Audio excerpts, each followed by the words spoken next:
Bonjour à tous et bienvenue sur Tesla Alsace. Alors je vais faire une vidéo un peu particulière aujourd'hui où je vais commenter en pseudo direct ce qui se passe lorsque je conduis la voiture avec la reconnaissance des panneaux, le comportement du régulateur de vitesse dynamique, bien sûr toujours en faisant très attention puisque c'est une conduite ici en ville et vous verrez qu'il y a quelques petites surprises. Alors on continue notre petit bonhomme de chemin. Là je vais accélérer un peu mais j'enlève tout de suite l'autopilote parce que si je lâche l'accélérateur la voiture va freiner très fort. Donc il faut quand même bien connaître le système hein. Quand on est trop près d'une voiture et qu'on accélère et qu'on lâche l'accélérateur, la voiture va vraiment s'arrêter d'un coup, donc c'est pas très agréable. Alors c'est vraiment pour vous montrer hein, en ville ce que ça donne. Je mets jamais le maintien dans la voie évidemment. Là la voiture s'obstine à me dire que c'est 30 km/h alors qu'en fait c'est 50, donc voilà, je suis obligé de remettre à la bonne vitesse. Vous avez le régulateur de distance qui honnêtement en ville ne sert pas à grand chose. Vous voyez là je suis à 6 ou 7 et quand la voiture va s'arrêter, on va voir ça un peu plus tard. Évidemment je fais très attention, j'ai toujours le pied sur l'accélérateur ou prêt à freiner. Là on va voir si les gens sont bien reconnus sur le trottoir. Vous voyez là c'est pas reconnu. Vous allez voir que je m'arrête normalement assez près d'une voiture qui me précède. Si je mets à 1, vous voyez, on va voir ce qui se passe. La voiture ralentit un peu, elle réaccélère, mais vous voyez, hop, là j'appuie pour confirmer qu'on passe au feu vert. La distance n'est pas vraiment changée là, ça marche vraiment plutôt évidemment sur autoroute ou voie rapide pour gérer la distance. Donc il va falloir voir comment ça se passe quand on n'aura plus le radar avant hein, qui sera actif, que ce sera qu'avec les caméras. C'est aussi les commentaires qu'il y a à l'heure actuelle sur le net, notamment Electrek, où certains spécialistes sont plutôt optimistes hein, quant à la disparition du radar dans la majeure partie des cas, même par temps de pluie. D'autres par contre sont plus sceptiques, notamment des propriétaires, un propriétaire en Australie hein, qui a montré sur Twitter, qui se posait quand même la question, quand c'est en temps très brumeux hein, le radar permet quand même aussi parfois de détecter des voitures qui sont devant la voiture qui vous précède, et donc ça pourrait être un plus en termes de sécurité, alors qu'évidemment les caméras ne permettent pas généralement de voir au-delà de la voiture qui vous précède. Voilà, donc là on va se remettre à 30, de toute façon ça sert pas à grand chose. Je vérifie bien entendu autour de moi que tout se passe bien. On va vérifier un peu la consommation. Vous voyez c'est ridicule hein. Je suis à 122 Wh au kilomètre pour une clim à 19 degrés et je suis à 3. Généralement quand il fait très chaud je mets carrément au mini. On va regarder ce qui se passe un peu derrière. Vous voyez c'est toujours pratique mais on reste bien concentré. On regarde ce qui se passe devant et là je suis à 30 km/h et on va voir ce qui se passe au niveau de ce rond-point. Vous voyez la voiture ralentit un peu, je mets le clignotant mais on voit bien que la voiture ne prend pas en compte vraiment la conduite automatisée en ville. Pour l'instant on en est très là, la voiture ralentit un peu, je ne sais pas pourquoi.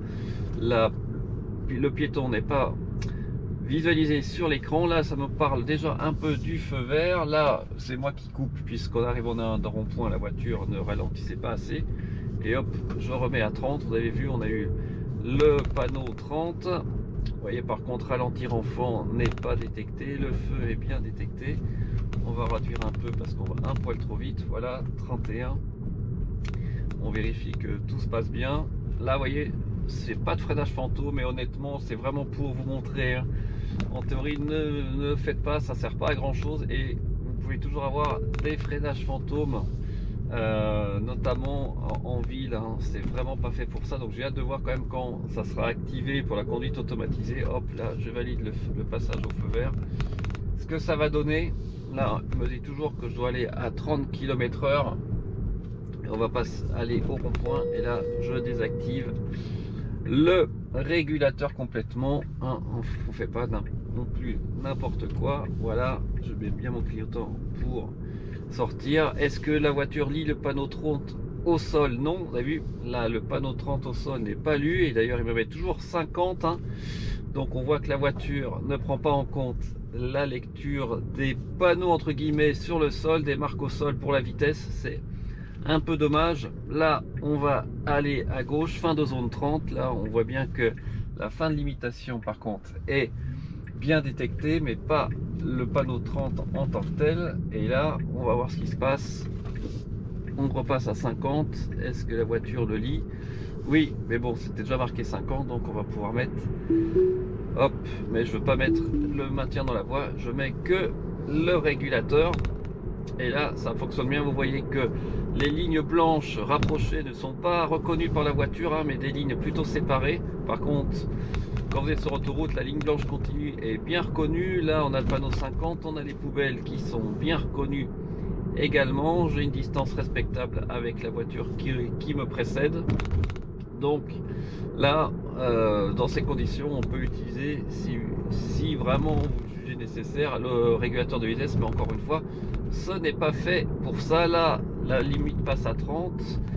Ça passe bien à 30. Et là, de toute façon, j'arrête le régulateur. J'ai pas envie de passer vite sur le dos d'âne, puisque vous savez, hein, les Model 3 sont très basses malheureusement. Donc c'est pour ça d'ailleurs que je suis bien content d'avoir ma Ghost avec 14 cm de hauteur. Vous voyez, 30, ce n'est pas lu, mais c'est bien 30 d'ailleurs, hein. C'est un peu intéressant. Là, il n'y a pas de panneau 30, donc il faut vraiment lire ce qui se passe sur la route, hein, pour être en conformité avec la vitesse, vous voyez. Et par contre, la voiture m'a bien montré 30, donc ça doit être dans les données GPS.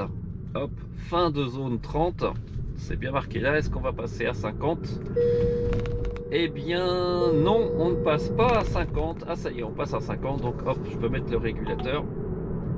Et vous allez voir, hein, toujours ce qui est un peu gênant pour l'instant, c'est que par rapport à d'autres voitures, vous n'avez pas l'adaptation automatique de la vitesse. Vous allez voir, là je vais sortir, en théorie ça va venir le panneau 70, mais évidemment je reste à 50, donc c'est pas automatique. Il faut que je appuie sur le commodo pour passer à 70. On va mettre 70, voilà.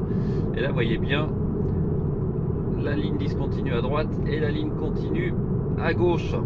Alors je vais essayer peut-être de vous montrer. Si je colle un peu la ligne à droite, je devrais avoir l'alerte de franchissement. Vous voyez, ça devient bleu. Je vais pas le faire à gauche, évidemment. Généralement, cette ligne de franchissement à droite ne marche pas sur l'autoroute. Alors je ne sais pas pourquoi. On va recommencer un peu. Hop, vous voyez, là ça marche bien. Et le problème, c'est que quand vous arrivez en agglomération, la voiture ne régule pas la vitesse, donc vous êtes obligé d'enlever le régulateur et de le remettre. Si dans ce cas-là, il faut précis, je veux l'utiliser pour vous montrer comment ça fonctionne dans ces conditions.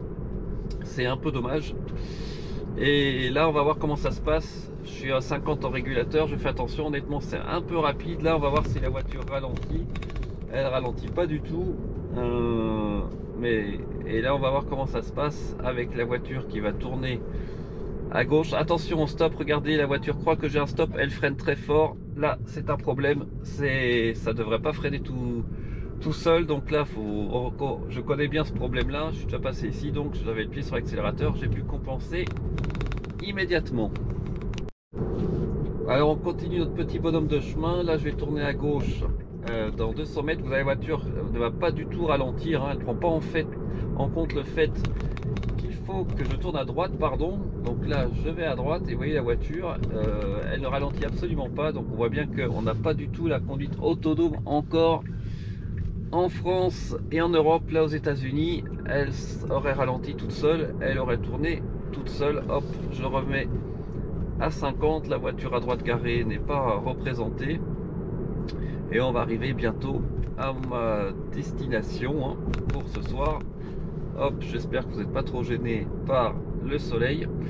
Et on va voir ce qui se passe au dernier rond-point. Et là, on arrive en zone 30. Est-ce que la voiture va réussir à lire la zone 30? Oui. Par contre, on arrive beaucoup trop vite. Donc j'enlève le régulateur et on tourne à droite. Et on va bientôt arriver au collège épiscopal.